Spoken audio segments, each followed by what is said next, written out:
Yo, good afternoon, everybody. How you doing? This is your Coach Renz, and as I'm preparing and still in the process of writing this book that I told you guys about, if you've seen How to Find Your Divine Soulmate Part 1 and Part 2, then you'll have an understanding of the book that I'm in the process of writing concerning relationships. Why? Because so many people struggle. They're struggling to find that right relationship. Now, I will admit, I've had that in my hands before, and I lost it out of my own undoing. And then after that, I had preceding relationships that were going in the wrong direction, that was chosen incorrectly. And one of those reasons why they were chosen incorrectly, beyond what you've seen in How to Find Your Divine Soulmate Part 1 and Part 2, is this simple analogy, this simple thought process, this simple thing that I recently, as I was preparing for this book, doing some extra research, I discovered, I found. Now, if you saw videos that I made a long time ago, a few years back, I talked about the fact that there was a German study that showed that when a man who is in a relationship with a wife, that when he leaves home, she gives him the big, deep, intimate kiss, that guy generally earns 30% more than the guy whose wife give him the little peck. And he generally earns 50% more than the guy who gets nothing when he leaves the home.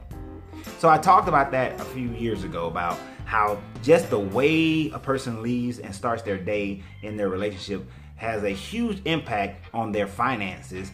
And I talked about what's going through a man's mind when he's at work and he has this intimate frustration going on in his mind all day, and how that impedes him from being able to make money. Now, this study was done in the 1950s, so of course it's kind of slanted towards the idea of men going off to work, women staying at home. But even in today's society, when both parties are going to work in most cases, that type of intimacy still bears itself out both in the male and the female ability to increase their financial standings in life. But the more important thing is that their home life is lacking in a closeness that's causing the rest of their life to not be as deep as it possibly can be. So I was reading another study from the same organization a few days ago. The difference in this study is that they followed 10 couples. And they followed these 10 couples who got married, and they looked at the divorce rate of each of how it worked out. They followed them for 5 years. Well, actually, they followed the couple for a total of 10 years. But it was the first years before they got married, then the years after they got married. And here's the one primary thing I want you guys to understand. I'm going to keep this video short. Is that in this study, it showed that the couples who were able to have a happier relationship, who had less divorces, were the ones who were already happy before they got into a couple situation.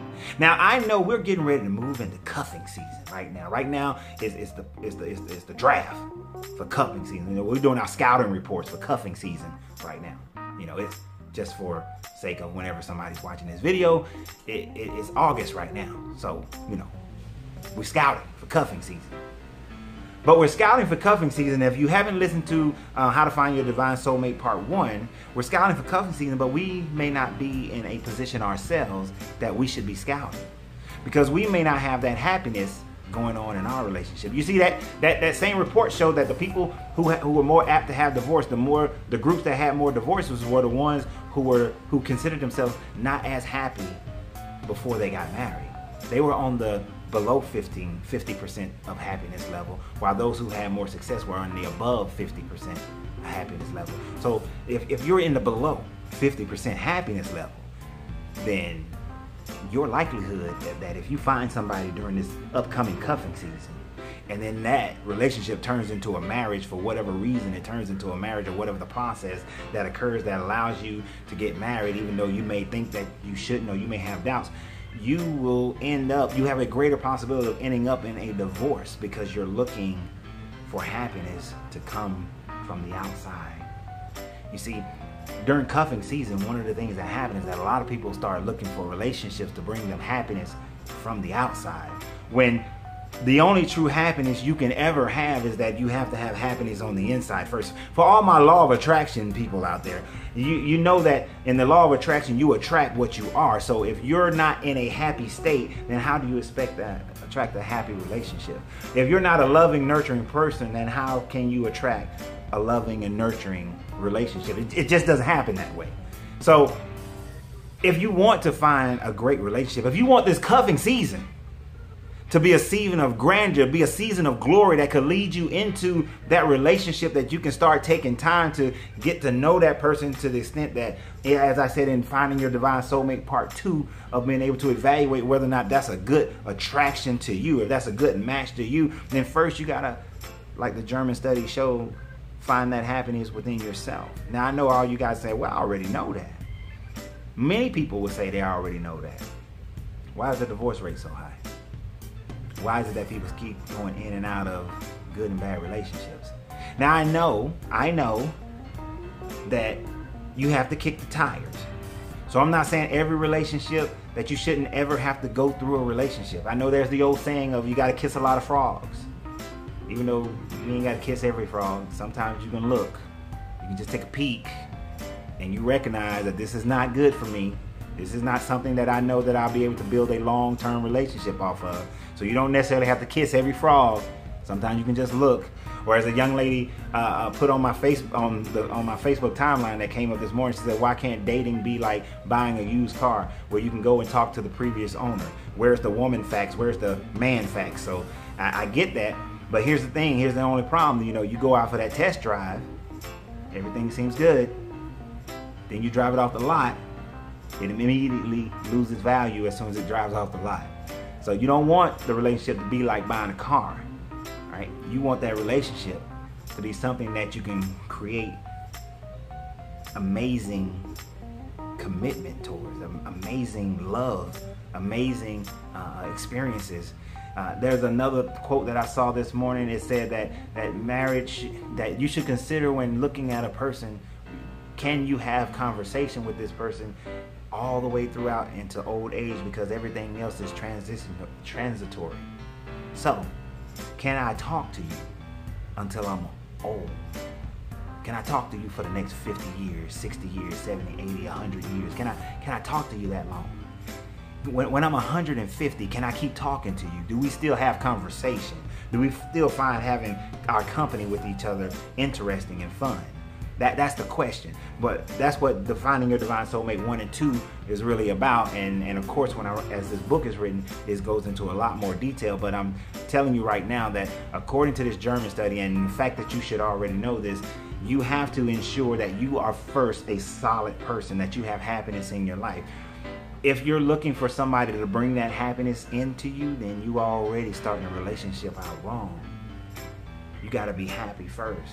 You know, a lot of people tell me, like, if I date somebody today and then we stop dating tomorrow, then they'll tell me that, well, you need to take some time to figure yourself out and mature a little bit. You see, that would only be necessary if I was an unhappy person on the inside, if I was an immature person on the inside, if I didn't know who I was on the inside, if I didn't know the value and the glory of the God and Goddess inside of me, then I would need that time. But since I know these things about me, since I've taken the time years and years ago to discover the divinity within me, to discover my own happiness, to discover what makes me happy and what does not, to be able to look out into the world and say that I know that kind of person would not make me happy, but I know that kind of person, maybe, possibly. This person looks like they should, so let me kick the tires to check and see, because you got to look under the hood. I got to look under the hood. I need to see the personality. I need to see how you think. I need to see how you operate. I need to see you in stressful situations. I need to see you in fun situations. I need to see how you are in all things before I can make that determination. So yes, you got to kick the tires. You got to look under the hood. But I go into that knowing what's good for me and what's not. I go into that already happy with who I am and my life and everything around me. So I go into it knowing exactly who I am and what would work for me. And when you do that, then your ability to have a happy relationship, to have a glorious relationship, to have all the fun and joy and excitement, it's all there for you. All you have to do then is just evaluate, and then you get to see. And as you see, you learn, you evaluate, then you make plans and actions based on those evaluations. So make yourself happy first. Find your own peace, joy, and happiness within yourself. Now, this is not the I can do bad all by myself. This is I'm an independent, strong black man or woman, or strong man or woman, period, and I don't need nobody else. No, this is just you're a piece of a puzzle, and somebody else's piece looks a little bit different than yours, but it fits perfectly with you to magnify who you are. Remember, in Finding Your Divine Soulmate Part 2, I said that one of the key elements is that does this person magnify who you are? Can you be yourself around this person? Does this person make you better and make you the type person that goes out and becomes a greater version of yourself?